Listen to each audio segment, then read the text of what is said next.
everybody. You ready for some more chapters? I was out raking and wanted to take a little break, so here I am.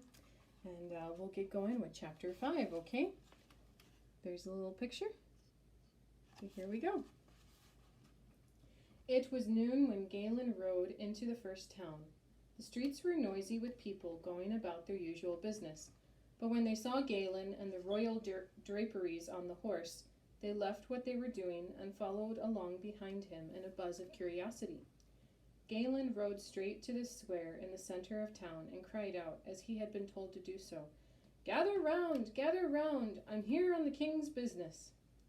In no time at all, the entire population of the town had crowded into the square, and the mayor himself was elbowing his way through to where Galen sat on his horse. There was a considerable racket, what with everyone shoving and laughing. But the mayor climbed up on the well that stood there and raised his hand. "This uproar is downright disgraceful," he bellowed. "Everyone be quiet or you'll all go to jail." In the hush that followed, Galen read the proclamation in a loud, clear voice. "Let it be known that every single creature in my kingdom who is capable of speech shall register with my messenger the following information: name, age, home, and the food he or she honestly believes to be the most delicious of all foods." Galen rolled up the proclamation and added, "Now, if you'll all just form into a long line, we'll get on with the listing," and he took the large notebook and his pen and ink out of the saddlebag. The people began happily jostling one another into a sort of line. Since there were nearly 200 present, counting the children, there was a great deal of confusion. But this was not the worst of it, for of course the people got to discussing the proclamation, and it wasn't 2 minutes before they began arguing.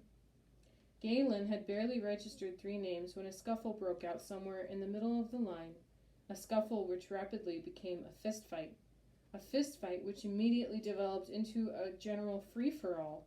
The whole square had suddenly become one big grappling mass of people, all throwing things and punching one another and falling down and tearing one another's clothes and yelling things like "melons" and "pork," "raisin cake." The mayor, who was still standing on the well beside Galen and the horse, tried to salvage a shred of order, but his yells only added to the general din.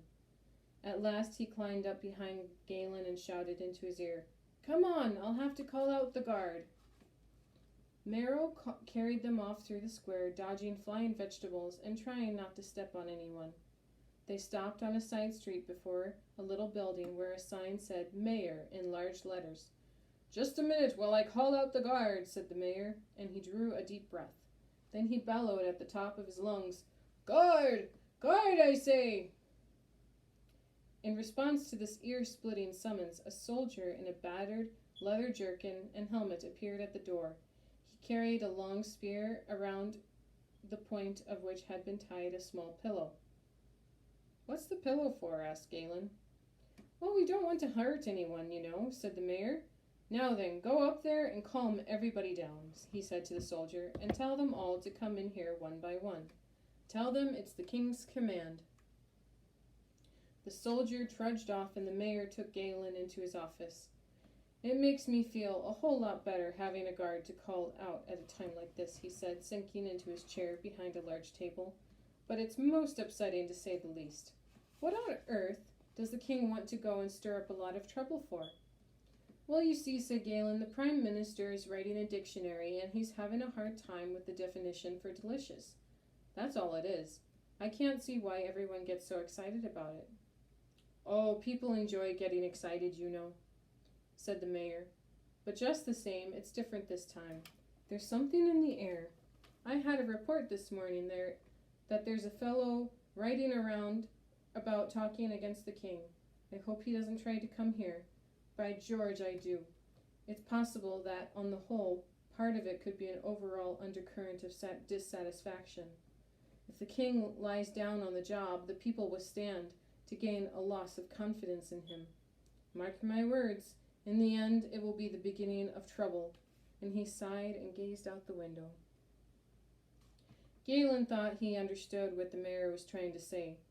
His thoughts turned to the brawling people in the square beyond, whose shouts and cries could still be heard, and he was reminded suddenly of the walnut in the king's apple. The morning's holiday mood was gone, and in its place was a vague uneasiness, like the feeling you get when you run down the road to overtake a friend and find, when he turns to meet you, that it isn't a friend at all, but a stranger. On to chapter 6.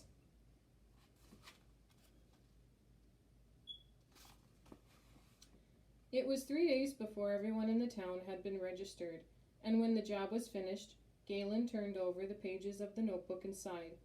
If the poll continued like this, he said to himself, the Prime Minister would have to leave out Delicious whether he would or no, for so far no two votes agreed, and some of them were very complicated. The only mention of apples, for instance, came in the form of a vote for apple tarts, but apple tarts baked with nutmeg, not cinnamon, and even then really delicious only when served with sharp yellow cheese. You couldn't put a definition like that into a dictionary. He put the notebook away in his saddlebag and crossed from the office to the mayor's house, where for the last time he would spend the night. He was glad to be finished with polling the town, but the evenings had been fine, for the mayor had a little daughter named Medley, and every night he told her stories. Galen had sat 2 evenings, his eyes as wide as Medley's, while the mayor wove tales of wise fish and heroes, elusive white roebucks and the castles of the dead, long and remarkable tales that left you breathless. But he tried not to let the mayor see how eagerly he listened. After all, he was nearly grown. Still, stories like these were never heard in the castle unless a passing minstrel stopped to sing. He loved them, marveled at them, half believed them, and wanted to believe them altogether. What shall it be tonight, Medley? Asked the mayor that evening after supper. Dwarfs or mermaids? Please, Papa, she said, climbing up beside him. Tell us a story about the Wold Weller. Us? Yes, Galen and me. He likes the stories too. Excuse me. What's a Wold Weller? Asked Galen quickly, frowning at Medley and hoping the mayor wouldn't make a pointed remark. Dear me, said the mayor. A great boy like you, and you don't know about Wold Wellers? Well then, a Wold Weller, so the legend goes, is a creature who lives all alone up in a tree in the forest. A little inmate of the great outdoors, you may say. He is very, very old and very, very wise, and he answers questions. You have to get lost, they say, to find him. You creep along through the overhanging underbrush. Somehow he knows you're coming to see him, and sure enough you're going to see him. For suddenly, bam! There he is. You ask, he answers, downright uplifting. Medley clapped her hands. Will you go and ask him what he picks for Delicious? She asked Galen. That's a good idea, said the mayor, chuckling. The king did tell me I was to ask everybody, said Galen. Do you think I could find him, Medley? Oh, yes, it's easy, she said eagerly. I found him all by myself last summer, and I wasn't even looking for him. Here there, Medley, you mustn't tell stories, said the mayor, still chuckling. But I did, Papa, she insisted. That day when we were playing hide and seek and I went too far into the forest. Don't you remember? I saw the Wold Weller while I was lost. He had a rabbit tied to his belt and he was climbing up a tree. The mayor stopped chuckling. Medley, he said severely, you know very well that a Wold Weller is just something in a story. Nobody lives for hundreds of years up in a tree. We'll have to stop telling fairy tales if you're going to start believing them, and he sent her off to bed. Children get ideas into their heads sometimes, said the mayor when Medley was gone. He lit his pipe and settled back in his chair. Of course, you're only a child yourself, really. Oh, no, Galen protested. I'm 12 years old. Oh, said the mayor. He puffed away at his pipe, and then he said, there was a time, I understand, when people really believed in things like Wold Wellers and dwarves and the rest. Very little insight into their outlook, but of course we're much too advantaged for that sort of thing these days. We've overcome the underlying superstitions, and he blew a smoke ring and looked very pleased with himself. "It's true, just the same," said Medley to Galen the next morning. "I saw that Wold Weller just as clear as clear." "If he's really there, he'll have to be found and registered," said Galen. "I have to go through the forest anyway to get to the next town. I'll look for him." "Come back someday," whispered Melody close to his ear so that her father wouldn't hear, "and tell me what he chose for delicious." When Galen was ready to leave, the mayor took him aside for a moment. "See here," he said seriously, "if I were you, I'd be on the lookout for this fellow who's going about talking against the king. I don't know who he is, but I was told he rides a big gray horse and looks very troublesome." But Galen knew at once. The stranger on the big gray horse was Hemlock. Galen rode out of the town soon after into a morning that was hung with clouds and threatened rain. No one said goodbye except the mayor and Medley. A few of the townspeople were gathered at the well, standing about in silence. But as Galen and Merrow clopped by, one old man with a little pig under his arm leaped up and screeched, "Ham!" The horse shied sideways in surprise and bounded off across the square. When he was calmed again to a walk, Galen turned around for a last look.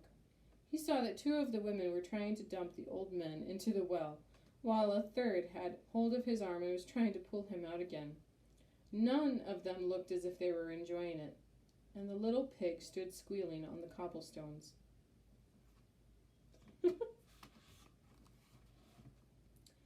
So, Chapter 7. The forest toward which Galen turned his horse rose green and silent just across the meadows, beyond the town. He was halfway there and wondering how soon the rain would begin, when a great flapping and squawking, the cockatoo, dropped suddenly out of the heavy sky and landed on his shoulder in a graceless splash of feathers. I forgot to show you the picture. There we are. There's the cockatoo. It clung there, rocking dizzily for a moment, and Galen found breath enough to gasp, "For the love of Hector!" before he remembered that it was Wednesday and time for news from the castle. He lifted the bird down from his shoulder and gently removed the folded paper tied to its leg. On the paper was written, "Everyone here keeping his temper pretty well. The king gave a party on Monday with a minstrel to sing, and to avoid arguments he made everyone bring his own supper in a basket. But there is something strange. Hemlock has disappeared altogether. We searched his rooms and found nothing but a note, which said, 'No use to search, there's nothing to find. Divide 1 by 2, and 3 will come to the 4. I don't like it. I am well, and hope you are the same. The Prime Minister." As well as he could, what with holding on to the bird at the same time, Galen turned the paper over and wrote on the other side, "Have registered the first town. Everyone fought about it, and there are no two votes alike. Hemlock is writing about talking against the king. Thank you, I am very well. Von Galen." He tied the paper to the cockatoo's leg, and she flew off with a relieved squawk. Galen sat watching her disappear into the dark clouds that were nudging each other down the sky. "I wonder what Hemlock is trying to do," he said to himself. "It can't be simply that he's angry at the king for not having nuts at dinner." But he urged Merrow forward out of a clump of clover and turned again to his mission. By the time he had reached the first oaks and beeches of the forest and was passing in among them, the rain had begun to fall. It slopped and plipped on the leaves over his head, while here and there occasional drops that found their way down through the branches fell like small stars to hang trembling in his hair or the horse's mane. But the deeper he went into the forest, the thicker became the roof of leaves over his head, and even though he could hear the first growls of thunder promising a heavy storm, he stayed dry as the grass on the forest floor. There were low branches now waiting to catch at his hair if he kept his high perch, so he climbed down from the saddle, and he and Merrow went side by side in a very companionable manner, listening to the rain. Galen was not at all worried about losing his way, in spite of the fact that there was no path, and he stopped worrying about Hemlock. As a matter of fact, he was thinking about the Wold Weller. There was a lovely greenish glow in the forest, a glow pierced everywhere by tree trunks like fingers, thrust into an aquarium full of tinted water. And Galen slipped between them like a small fish. With the trees all around him and the rain dancing on the leaves high over his head, he felt as if he were going deeper and deeper into a world that existed tranquil and quite separate from the one he had left behind.